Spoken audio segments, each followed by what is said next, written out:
In the past, I've experimented with backpack mounts for both the DJI Osmo Pocket 3 and the Osmo Action 5 Pro, but in both cases there were some pretty major drawbacks that made them hard to use regularly. For example, with the Osmo Pocket 3, the camera just feels awkward on the shoulder since it juts out quite a bit, and even if you can overlook that, you can't really ignore the extremely noticeable bobbing motion that shows up in the footage. With the Osmo Action 5 Pro, the camera would naturally point outwards rather than straight ahead.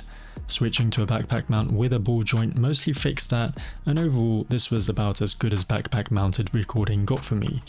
But even then, with the camera mounted off to the side and the framing being passive rather than intentional, it was hard to make good use of any of the footage.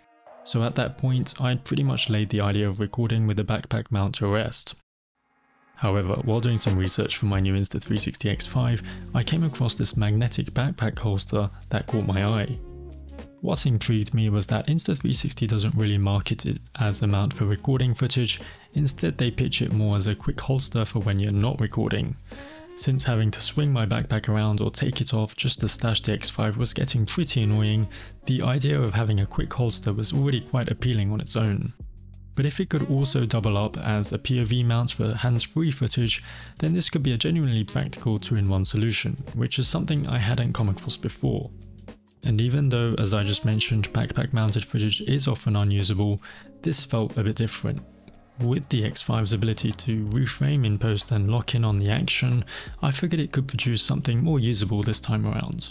So in this video, I'll talk about how the mount fits and works, share my experience using it, and discuss whether or not the footage it captures while mounted is something I see myself actually using. The only things you need for this accessory are a backpack and a selfie stick for your camera. I say camera because while it feels most naturally suited to 360 cameras, which are typically used with a selfie stick anyway, it can actually be used with other cameras like the DJI Osmo Action 5 Pro I'm showing you here. The accessory is made up of two main components, a clamp that attaches to your backpack strap and a magnetic quick release part that screws onto the end of your selfie stick. Once set up, the magnetic part clicks securely into place on the clamp. One thing you really need to watch out for though is strap compatibility. In my case, it clamped easily onto one of my backpacks that had thinner straps, but with my North Face Recon I really had to fight to get it on, and had the strap been any wider or thicker, it just wouldn't have been possible.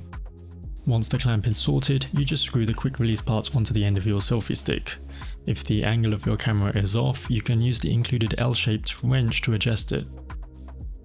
Looking good. Now the camera sits nicely in the holster, and whenever I want it back in my hand, I can just twist the selfie stick to release it, which is super quick and convenient.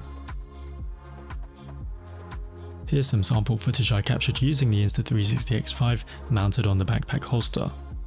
In this scene, I'm just walking forward, so the footage looks like fairly standard POV walking footage, something I could have just as easily recorded with an action camera. However, thanks to the X5's reframing capabilities, I'm not limited to that straight ahead view. Even while walking forward, I can pan the view around, or even look back over my shoulder in post. The backpack mount also works well for POV shots where I want to make sure the framing stays focused on the action.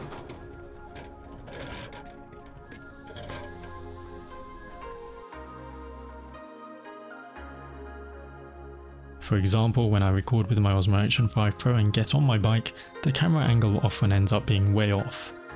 But with the Insta360 X5, I can give the viewer a much more immersive shot. Biking footage also turned out pretty nicely, and having the option to reframe it in post is always a great bonus.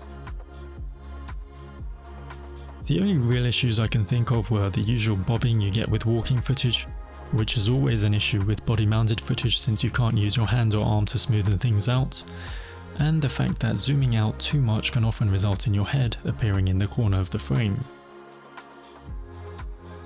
Overall, I think this backpack holster is a very solid accessory for 360 camera users. Now of course, holding the camera in your hand will always give you more control and much smoother, more dynamic shots, but this is a great way to capture some extra footage while keeping your hands free. I can also see it working well for A to B hyperlapses in travel videos, where the footage doesn't need to be as polished. And even if you're not planning to have the camera rolling while it's on your backpack, the holster's still handy for quickly switching between holding it and stashing it, which is what it was originally designed for. One last thing to mention, even when you're not heading out to record, the clamp isn't all that bulky, so you can kind of just leave it on your backpack and forget it's there, like I've been doing. Just keep in mind that it was a real challenge for me to get it onto the strap of my North Face Recon, so if you are committed to a specific bag that has even thicker straps, this setup might not be possible.